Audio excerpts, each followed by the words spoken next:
হিমন্ত বিশ্ব শৰ্মা না আসুৰ হ'ব পাৰিলে, না আলফাৰ হ'ব পাৰিলে, না কংগ্ৰেছৰ হ'ব পাৰিলে, না ভালকৈ আজিৰ তাৰিখত বিজেপি হ'ব পাৰিছে।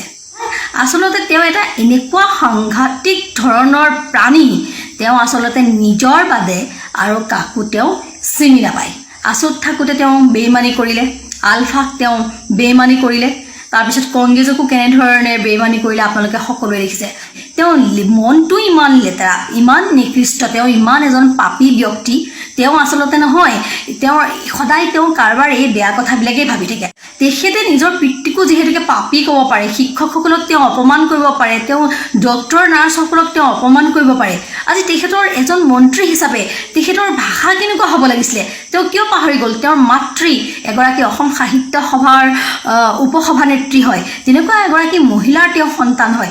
তেওঁৰ কি ব্যৱহাৰ পাতিত, আচাৰ আচৰণত কি তেওঁ অকণমান মানে অলপ ভাল ব্যৱহাৰ তেওঁ কৰিব নোৱাৰিলেহেঁতেন নেকি? তেওঁ মনটো ইমান লেতেৰা, ইমান নিকৃষ্ট, তেওঁ ইমান এজন পাপী ব্যক্তি। তেওঁ আচলতে নহয়, তেওঁৰ সদায় তেওঁ কাৰোবাৰ এই বেয়া কথাবিলাকেই ভাবি থাকে। আৰু আমাৰ এচাম ল'ৰা ছোৱালী আছে বা টেটৰ শিক্ষক একাংশই ভাবি থাকে যে হিমন্ত বিশ্ব শৰ্মাই দিয়াৰ বাবেহে তেওঁলোকে চাকৰি পালে। সেই চাকৰিখিনি হিমন্ত বিশ্বৰ পৈতৃক সম্পত্তি নহয়, হিমন্ত বিশ্ব শৰ্মাই দিবলৈ।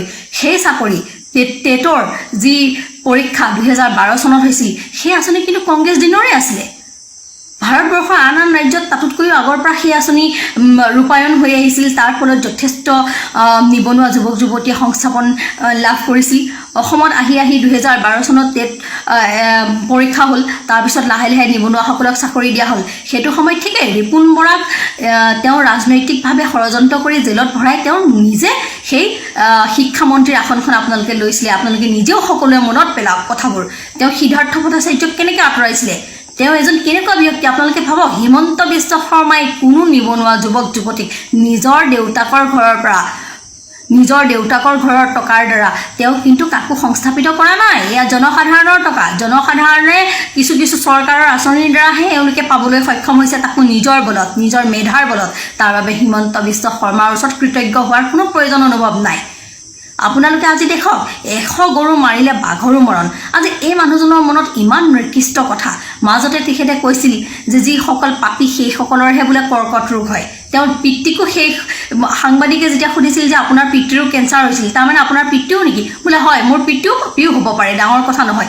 এনে এজন ব্যক্তি, এই ব্যক্তিজনৰ পৰা আচলতে অসমে আমাৰ পাবলগীয়া একো নাই। তেওঁ আচলতে আজিলৈকে সকলোকে আচলতে তেওঁ ঠগাই আহিছে নিজৰ চতুৰালিৰে। তেওঁ উত্তৰ কাছাৰ কেলেংকাৰী 1000 কোটি টকাত তেওঁ জড়িত আছে, সাৰদা কেলেংকাৰীত তেওঁ জড়িত আছে, তেওঁ লুই বাৰ্জাৰ কেলেংকাৰীত তেওঁ জড়িত আছে, APSC কেলেংকাৰীত তেওঁ জড়িত আছে। আজিৰ তাৰিখতো যিখিনি কেলেংকাৰী হৈ আছে তাৰে মূলতে তেওঁ, যিজন মানুহৰ মন্ত্ৰিত্ব অৱস্থাত শিক্ষা বিভাগত গৰুৱে মেট্ৰিক পৰীক্ষাৰ বহি খায়, সেইজন মন্ত্ৰী কেনেবাকৈ দক্ষ হ'ব পাৰে নেকি? আজি তেওঁ ভয়ত কম্পমান হৈছে। তেওঁ গম পাইছে যে আগন্তুক দিনত যদি বিজেপি চৰকাৰ হাৰাটো খাটাং। আপোনালোকে চাব, এইবাৰ বিজেপি চৰকাৰ হাৰাটো খাটাং। আৰু মৰ্চা চৰকাৰ যেতিয়া হ'ব তেতিয়া তেওঁৰ অৱস্থা নিশ্চয় কি হ'ব। এইখিনিত যে তেওঁ জেললৈ যাব লাগিব সেইটো তেওঁ খাটাং। তেওঁ কৈছে যে চৰকাৰ আহিলে শ্বেৰমান আলীৰ কথা বাদ দিয়ক, প্ৰথমতে হিমন্ত বিশ্ব জেলত যাব লাগিব। আৰু সেই ভয়ে তেওঁ কুটুৰি খাইছে, যাৰ ফলত তেওঁ আবুল তাবুল বকিছে। আৰু শেষত মই পুনৰবাৰ কৈছোঁ, অদূৰ ভৱিষ্যতে যদি ৰিপুণ বৰা ডাঙৰীয়াৰ ক্ষেত্ৰত কিবা দুৰ্ঘটনা সংঘটিত হয়, তাৰ বাবে কিন্তু একমাত্ৰ হিমন্ত বিশ্ব শৰ্মা ডাঙৰীয়াই জগৰীয়া হ'ব। এই কথা মই আপোনালোকক জনাই থলোঁ। নমস্কাৰ, ধন্যবাদ।